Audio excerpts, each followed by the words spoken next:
ఒక జాతి కోసం, ఒక దేశం కోసం, ఒక ప్రజల కోసం ప్రభు చనిపోయింది. కానీ మానవాళ్ళందరి కోసమై ఆయన చనిపోయాడు. అందరి కోసం, అందరి కోసం, ఒక్కొక్కరు ప్రతి ఒక్కొక్కరి కోసం. ఆ యేసు ప్రభు మాకెందుకు మా కోసం చనిపోవాలి, మాకేం అంత చేయవలసిన పని లేదు, మాకుండే దేవుడు మాకున్నారు, మా దేవుడు చేసే త్యాగం మా దేవుడు చేశారు అని కొంతమంది వాదిస్తుంటారు. ఎవరు వాదించినా వాదించకపోయినా, ఎవరు నమ్మినా నమ్మకపోయినా యేసు అందరి కోసం శిలువలో చనిపోయాడు. బైబిల్ స్పష్టంగా చెప్తుంది. యోహాను సువార్త 3వ అధ్యాయం 16వ వచనాన్ని మనం చదివినట్లయితే 3:16లో దేవుడు లోకమును ఎంతో ప్రేమించాడు. గమనించారా? దేవుడు లోకమును ఎంత ప్రేమించాడంటే అంతే, దానికి హద్దు లేదు, లెక్క లేదు, కొలత లేదు. అంతగా ప్రేమించాడు. ప్రేమించి అద్వితీయ కుమారుడిగా పుట్టిన వారి అంటే ఒకే ఒక కుమారుడు, అద్వితీయ కుమారుడు అంటే మరి ద్వితీయుడు లేడని, ఇక రెండవడు లేడు, ఒకే ఒక కుమారుడు. ఆ కుమారుడైన యేసుక్రీస్తునందు విశ్వాసం ఉంచిన ప్రతివాడు నాశనం కాకుండా నిత్య జీవం పొందాలని దేవుడు తన కుమారుడైన క్రీస్తును అనుగ్రహించాడు. ఇందులోనే యేసు చేసినటువంటి త్యాగం అంతా కూడా మనం గమనిస్తున్నాం. ప్రభువు చేసిన గొప్ప త్యాగం. ఆయన లోకాన్ని ఎంతో ప్రేమించాడు. అలాగే యోహాను మొదటి పత్రిక 2వ అధ్యాయం 2వ వచనంలో కూడా యోహాను భక్తుడు అంటాడు, ఆయనే మన పాపములకు శాంతికరమై ఉన్నాడు. మన పాపములకు మాత్రమే కాదు, సర్వలోకమునకును శాంతికరమై ఉన్నాడు. సర్వలోకానికి యేసుప్రభువు శాంతినిచ్చినవాడు. క్రీస్తు ద్వారా లోకమంతా కూడా శాంతిని, నెమ్మదిని, సమాధానం పొందుతుంది. ఆయన కొందరి కోసం మాత్రం చనిపోలేదు. సర్వ మానవాళి, he died for all mankind. మానవాళంతటి కోసమై ఆయన చనిపోయాడని ఈ లేఖనాలు మనం చూస్తాం. సరే, యేసు ఎవరి కోసం చనిపోయాడు అనేది ఒక 4 విషయాలు నేను చెప్పి క్లుప్తంగా ముగించాలని ఆశపడుతున్నాను. మొట్టమొదటి, యేసు పాపి కోసం మరణించాడు. పాపి కోసం Jesus died for the sinner. ఎవరో పాపి అంటే అందరూ పాపులే. పాపం లేని వాడు ఎవరు లేరు. అందరూ పాపం చేసి దేవుడు అనుగ్రహించే మహిమను పొందలేకపోతున్నారు. ఎవరి మ్యాన్ ఈజ్ ఎ సిన్నర్. ప్రతి మనిషి కూడా పాపి అయి ఉన్నాడు. గనుక పాపి కోసం క్రీస్తు చనిపోయాడు. యేసు మరణం ప్రత్యేకంగా పాపుల కొరకు ఉద్దేశించబడ్డారు. పాపం యొక్క జుర్మానాను తొలగించడానికి, లేక పాపం యొక్క పెనాల్టీ నుంచి మనుషులను విడిపించడానికి క్రీస్తు చనిపోయాడు. బైబిల్ అలా చెప్తుంది. తిమోతికి రాసిన మొదటి పత్రిక 1వ అధ్యాయము 15వ వచనం, పాపులను రక్షించుటకు క్రీస్తు యేసు లోకమునకు వచ్చినను వాక్యము నమ్మదగినదియును పూర్ణాంగీకారమునకు యోగ్యమైనది. అట్టి వారిలో నేను ప్రధానుడను. ఇక్కడ అపోస్తలుడైన పౌలు రాస్తూ ఉన్నాడు, నేను ప్రధాన పాపిని. పాపం రక్షించడానికి క్రీస్తు లోకానికి వచ్చాడు. మానవులందరూ పాపులే. మానవ తలంపులు పాపం, మానవుడు చేసే ప్రతి కార్యము పాపం. జన్మ పాపము, కర్మ పాపం. జన్మత తల్లి గర్భా నుంచి మనిషి పాపం ద్వారా పుడుతున్నాడు. తెలిసిన తర్వాత తలంపులు, క్రియలు, మాటలు, చూపులు, ఇవన్నీ ఒక మనిషిని పాపానికి తీసుకువెడుతున్నాయి. మనిషి పాపి. రోమిలికి రాసిన పత్రిక 5వ అధ్యాయం 8వ వచనం కూడా పౌలు భక్తులు చెప్తున్నాడు. 5:8లో, అయితే దేవుడు మన ఎడల తన ప్రేమను వెల్లడిపరుచుతున్నాడు. ఎట్లనగా మనం ఇంకనూ పాపులమైన కానీ క్రీస్తు మన కొరకు చనిపోయేను. హల్లెలూయా. మనం ఇంకనూ పాపులమైనటువంటి కానీ క్రీస్తు మన కొరకు చనిపోయాడు. మనము పాపులం, క్రీస్తు పరిశుద్ధుడు, ఆయన దేవుడు, దేవుని కుమారుడు. ఆయన ప్రేమంతా మానవుల కోసం. యోహాను మొదటి పత్రిక 2:2 ఆయనే మన పాపములకు శాంతికరమై ఉన్నాడు. మన పాపములకు మాత్రమే కాదు, సర్వలోకానికి శాంతికరమై ఉన్నాడు. శాంతికరం అంటే ఏంటి? మనసును ప్రశాంతంగా ఉంచుకోవటం. కొంత హృదయం నుంచి రాత్రి మంచం మీదకి వెళ్ళే వరకు కూడా దుడుకు దుడుకు దుడుకు దుడుకు, తొందరపాటు గలిపిడి గలిపిడి గలిపి, టెన్షన్ టెన్షన్ టెన్షన్ టెన్షన్. ఎంతవరకు ఇది? మనిషికి ఎప్పుడు ప్రశాంతత వస్తుంది? యేసు క్రీస్తు త్యాగాన్ని గుర్తు చేసుకున్నప్పుడు. ఆయన కేవలం ఒక పాపాన్ని తీసేయటం కాదు, మనిషికి కావలసిన మంచి లక్షణాలు అన్నిటిని కూడా ఆయన ఇవ్వడానికి లోకానికి వచ్చారు. అందుకే ఆయన దేవుడు, ప్రేమ కలిగిన వాడు. ఒక ట్రైన్లో ఒక దేవుని సేవకుడు ప్రయాణం చేస్తున్నాడు. ఆ ట్రైన్లో అనేక మంది ప్రజలు ఉన్నారు. ఈయన నిలబడి, యేసు ప్రభు దేవుడు, ఆయన ప్రేమ కలిగిన వాడు, ఆయన నీ కొరకు ప్రాణం ఇచ్చాడు అని ఈ 3 మాటలు చెప్పుకుంటూ ట్రైన్లో స్వార్థను ప్రకటిస్తున్నాడు. తనున్న కంపార్ట్మెంట్ లో ఉన్నటువంటి ఒక స్త్రీకి విపరీతమైన కోపం వస్తుంది. ఇతనెవరో ట్రైన్లో యేసు ప్రభు అని దేవుడి గురించి చెప్తాడు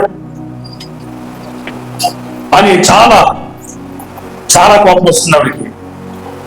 అయినగా నేను స్వార్థను బోధించటం ఆవిడికి చాలా కోపం వస్తుంది. అయినా చాలాసార్లు అటు ఇటు తిరుగుతూ, యేసు దేవుడు, ఆయన ప్రేమ కలిగిన వాడు, మానవులందరి కోసమై ప్రాణం పెట్టాడు అని బోధించడం మానలే. ఆమె చాలా కోపం వచ్చింది. ఆయన అలా చెప్పుకుంటూ ఆ చివరికి వెళ్ళాడు. అందరు కూడా వింటున్నారు. అయితే ఆయనకి ఆయన కోపడుతుందని బాధ కలిగింది. కానీ పరిశుద్ధ ఆత్మదేవుడు ఆయన్ని హెచ్చరిస్తుంది, నువ్వు ఆపకు, స్వార్థను ప్రకటించు, బోధించని పరిశుద్ధాత్మ దేవుడు చెప్పినప్పుడు ఆయన మళ్ళా యేసు దేవుడు, ఆయన మానవులను ప్రేమిస్తున్నాడు, మానవులందరి కొరకై ఆయన మరణించాడు అనే మాటలు ఆమె దగ్గర వచ్చినట్టు చెప్పినప్పుడు ఆమె చాలా కోపముతో, పట్టలేని కోపముతో ఆయన కొట్టడానికి చల్లున లేచింది ఒక స్త్రీ.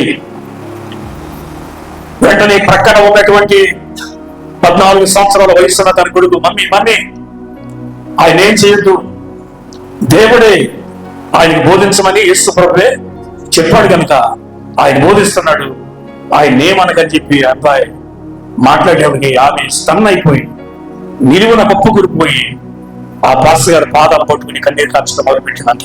క్షమించాలి. కారణం ఏంటో తెలుసా? పుట్టిన దగ్గర నుంచి 14 సంవత్సరాల వరకు ఆ బిడ్డకు మాట్లాడలేదట. యేసు ప్రభు ఆ బిడ్డను స్వస్థపరిచాడు. ఆయన బోధిస్తున్న బోధ నిజమైందని ఆ మోగవాడినటువంటి బిడ్డ, ఎన్నడూ మాట్లాడినటువంటి బిడ్డ చెప్పినప్పుడు ఆ స్త్రీ అక్కడే రక్షించబడ్డది. అనేక మంది ఆ ట్రైన్లో రక్షించబడ్డారు.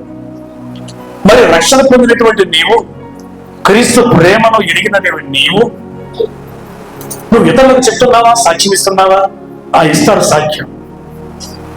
ఇప్పుడు ఇంట్లో ఏదైనా బాగోపోతే ఇక్కడికి వచ్చేసి ఏడ్చి కన్నీరు కాచేసి మనం సాక్ష్యం ఇస్తాం. అది తప్పని చెప్పలేదు నేను. మరి ఇంట్లో ఎవరికైనా బాగోపోతే అంత ఏడ్చి కన్నీరు కాల్చుతావే, మరి వాళ్ళు నశించిపోతున్నారు భయంకరమైన పాపములో. నీకు బాధ లేదా? నిన్ను రక్షించిన ప్రభు నిజమైన వాడని నువ్వు మర్చిపోయావా? ఆయన ప్రేమను నువ్వు మర్చిపోయావా? ఆయన అందరి కోసం చనిపోయాడని నీ కుటుంబానికి నీకు చెప్పు, నీ బిడ్డలకి నీకు చెప్పు, వాడు ఎందుకు మారమని చెప్పు. వాళ్ళని నీ మార్గంలోకి తీసుకురావు, నువ్వే వాళ్ళ మార్గంలోకి వెళ్ళిపోతావు. ఇక్కడ కృష్ణ జరిగితే నీ పిల్లలు తీసుకురావు, దాంట్లో నువ్వు వెళ్ళిపోతావు. నేటి క్రైస్తవ్యత దిగజారిపోయింది. ఎంత దిగజారుడు క్రైస్తవం కలిగినటువంటి విశ్వాసాన్ని చెప్పుకున్న వాళ్ళు ఒక్కన్న నా రక్షణలోకి నడిపిస్తారా? నడిపించలేదు కదా. దేవుని సేవకుడు చెప్పిన స్వార్థ, యేసుదేవుడు ఆయన మానవులు ప్రేమిస్తున్నాడు, మానవుల కొరకాయ ప్రాణం ఇచ్చాడు. ఆ మాటలు మోగవాడైన అబ్బాయి నోటిని తెరిచింది, ఆమె అతని తల్లిని రక్షించింది. మరి నీ మాటలు ఎవరికైనా ప్రయోజనకరంగా ఉన్నాయా? నువ్వు ఇప్పుడు తగుల కోసమే చూస్తావు, అరవటానికి కరవటానికి చూస్తావు. ఎవరైనా ఒక మాట అంటే సహింపు ఉండదు, తిరిగి దాడి చేయాలి, దెబ్బలాడాలి, కయ్యమాడాలి. ఎందుకో తెలుసా? ఇలాంటి వారిలో ఇంకా మార్పు రాలేదు. క్రీస్తు ప్రేమ వారికి తెలియదు. దేవుడు లోకాన్ని ప్రేమించాడు కానీ నన్ను ప్రేమించలేదు అనుకుంటారు. దేవుడు ప్రేమ ఎరిగిన వాడు ఎవరైనా సరే తోటి వారి పట్ల ప్రేమ కలిగి ఉంటారు. ఎదుటి వారు నశించిపోతున్నప్పుడు నీ బిడ్డలు, నీ కుమార్తెలు, నీ కుమారుడు, నీ భర్త, నీ భార్య ఎంతటి దౌర్భాగ్యమైన స్థితిలో, ఘోరమైన స్థితిలో, పాపంలో జీవిస్తున్నారో తెలుసు కదా, కళ్ళారా చూస్తున్నావు కదా. వాడి కోసం ఎప్పుడైనా నువ్వు కన్నీరు కార్చావా? ప్రార్థన చేసావా? భర్త చెడ్డోడైతే భర్తను వదిలేస్తావు. మరి నీ చెడుతనం, భార్య నీ భర్త నీ మాట వింటారు. నీ భార్య ఏం చేస్తుందో నీకు తెలుసా? నీ భార్య ఏ పాడు మార్గంలో జీవిస్తుందో నీకు తెలుసా? నీ భార్య జీవితం మారాలంటే నీవేం చేయాలి? ప్రార్థన చేయాలి. తాటి దొంగకూడదు. సాయంత్రం అయ్యేటికి మందు పడ ఏమిటో ఒళ్ళు పులిసిపోతుంది, మందు తాగాలి. మందు తాగటానికి టైం ఉంటుంది, ప్రార్థించలేవా? ఓ భార్య నీ భర్త రక్షణ కొరకు, నీ బిడ్డ రక్షణ కొరకు ఎప్పుడైనా కన్నీళ్ళు పెట్టావా? మొగుడు తిట్టాడని ఏడుస్తావు, మొగుడు చూడలేదని ఏడుస్తావు.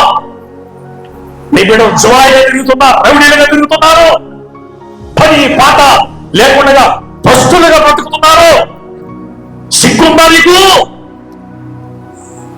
దేవుడు అడుగుతున్నాడు, ఎంతకాలం నీ బిడ్డల్ని లోకానికి పాపానికి అప్పగిస్తావు? ఎంతకాలం మన జీవితం నాశనం అయిపోతాయి? బాగలేదా నీకు? ఓ తల్లిగా ప్రార్థించావా? నీ బిడ్డ రక్షణ కొరకు ఏ రోజు నీవు 2 కన్నీటి బొట్టులు కార్చావా? అయ్యా నీ కొడుకును రక్షించమని ఏడ్చావా? అది చెయ్యు. నేటి క్రైస్తవానికి యేసు పాపి కొరకు మరణించాడు. రెండవది అనర్హుల కొరకు, అర్హత లేని వారి కొరకు. మనకుందేమో అర్హత? మరి ఇక్కడ ఎవరికైనా ఉందా? బయటికి వెళ్ళి చాలా గొప్పలు చెప్పుకుంటాం. మేము అంత గొప్ప, ఇంత గొప్ప, మా తాత అంత గొప్పోడు, మా నాన్న అంత గొప్పోడు. ఎన్ని గొప్పలున్నా నువ్వు పాపివి. అర్హత లేదు నీకు. అనర్హులమైన మన కోసం ప్రభు త్యాగం చేశాడు. ఆయన త్యాగ విలువ నీతిమంతులకు పరిమితం కాదు. అన్యాయమైన భక్తిహీనులైన అర్హత లేని వారందరి రక్షణ కొరకాయి సిలువలో ప్రాణం పెట్టాడు. హల్లెలూయా. బైబిల్ లా పేర్కొంటుంది, రోమిలకు రాసిన పత్రిక 5వ అధ్యాయం 6వ వచనంలో, అనగా మనమెంకను పాపులమై ఉండగా క్రీస్తు యొక్క కాలమున భక్తిహీనుల కొరకు చనిపోయినో. ఎంకను పాపులమై ఉండగా భక్తిహీనుల కొరకు, బలహీనుల కొరకు క్రీస్తు చనిపోయాడు. ఎవరు భక్తిహీనులు, ఎవరు బలహీనులు? మనమే. ఈ రోజున ఆయన కృప చేత మనం ఈ స్థలంలో ధైర్యంగా ఉండగలుగుతున్నాం. భక్తిహీనత నుంచి క్రీస్తు ప్రభు మనలను విడిపించాడు. అర్హత లేని మన కొరకై ఆయన శిలువలో మరణించాడు. హల్లెలూయా. తర్వాత ప్రత్యేకంగా నీ కోసం క్రీస్తు మరణించాడు. నీ కోసం, ప్రతి వాళ్ళకు నా కోసం క్రీస్తు మరణించాడు. యేసును చిన్నగా సామాన్యంగా అంచనా వేయకండి. యేసును చిన్నగా చూడకండి. ఆయన ఉన్నతమైన వాడు,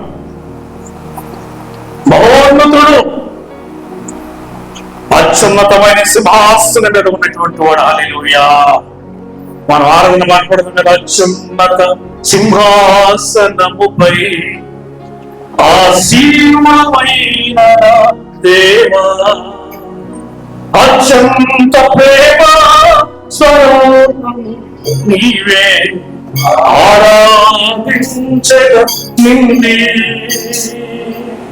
అత్యున్నత సింహాసనముపై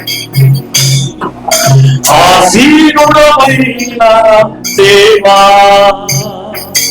అత్యంత ప్రేమ స్వరూపిణి ఆరాధించగ నిన్నే.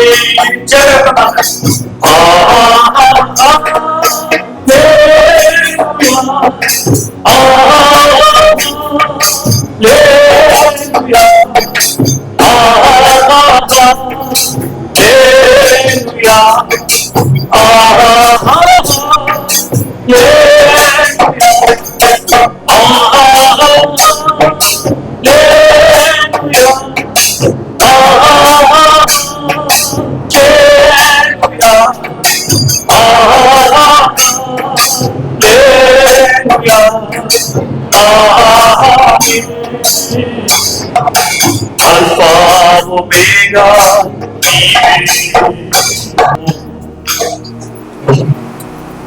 ఎవరుకున్నట్టుగా చిన్నవాడు కాదాయన, సామాన్యుడు కాదు. నువ్వు వేస్తున్నట్టుగా ఏదో పేపర్ మీద ఉన్న బొమ్మ వంటి వాడు కాదైనా,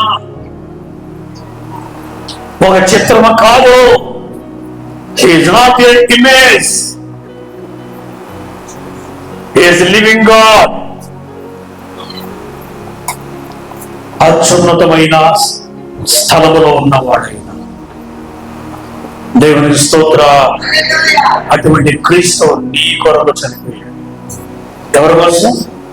నీ కోసం. పేతురు రాసిన మొదటి పత్రిక 3వ అధ్యాయం 18-19 ఇలా ఉంది.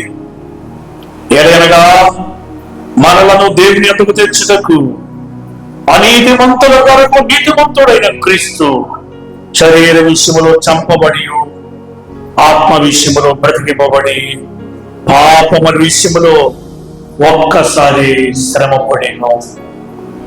అనీతిమంతుల కొరకై నీతిమంతుడైన క్రీస్తు శరీర విషయములో చంపబడినా ఆత్మ విషయములో బ్రతికించబడ్డాడు. మనందరి పాపముల కొరకై ఒక్క మారి సిలువలో మరి యాగమైపోయాడు. హల్లెలూయా. ప్రభువా, నీవు నా కోసం మరణించావు, నా పాపము కోసం మరణించావు. మరెవరి కోసము కాదు, నా కోసమే. You died for me. Only నా కోసమే నువ్వు చనిపోయావు. I am a sinner. నేను పాపి, నా పాపమునకు నువ్వు చనిపోయావు. ఎప్పుడైనా నేను పాపిని గ్రహించవా? దోషకుల కొరకు, హింసకుల కొరకు, హానికరుల కొరకు క్రీస్తు చనిపోయాడు. ఒకప్పుడు మనందరం దోషకులం, మనందరం హింసకులు, మనందరము కూడా హానికరులు. పౌలు అంటాడు, మాట చెప్తాడు చూడండి, తిమోతికి రాసిన మొదటి పత్రిక 1వ అధ్యాయం 12-13 పూర్వము దోషకుడను, హింసకుడను, హానికరుడనైన నన్ను తన పరిచర్యకు నియమించి నమ్మకమైన వారిగా ఎంచినందున నన్ను బలపరిచిన మన ప్రభు అయిన క్రీస్తు యేసుకు కృతజ్ఞుడై ఉన్నాను. తెలియక విశ్వాసములను చేసిన కనుక కనికరింపబడింది. పూర్వము దోషకుడు, హింసకుడు, హానికరుడు, సౌలు చాలా చదవని ఉన్నతమైన విద్యను అభ్యసించాడు, కానీ క్రీస్తు అంటే కోపం, ద్వేషం.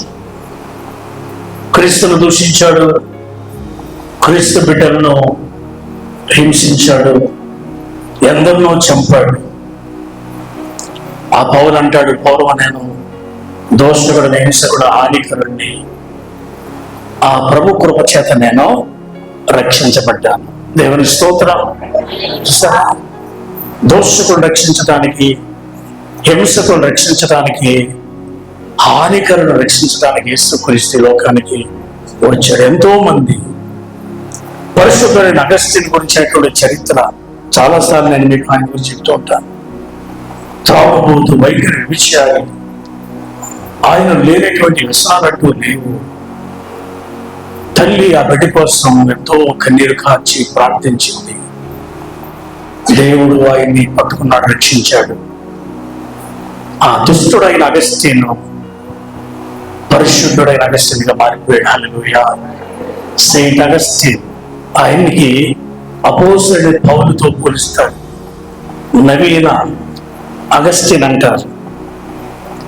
అపోస్తలుడైన అగస్టిన్ పూర్వపు అపోస్తలుడైన పౌలైతే ఈయన నవీన అపోస్తలుడని పిలుస్తూ ఉంటారు. సరే, అంత మార్పులోకి రావడానికి కారణం క్రీస్తు త్యాగం, క్రీస్తు చూపించిన ప్రేమ. ఆయన ప్రేమ వర్ణించలేనిది. ఆయన ప్రేమకు మనం వెనకట్టలేము.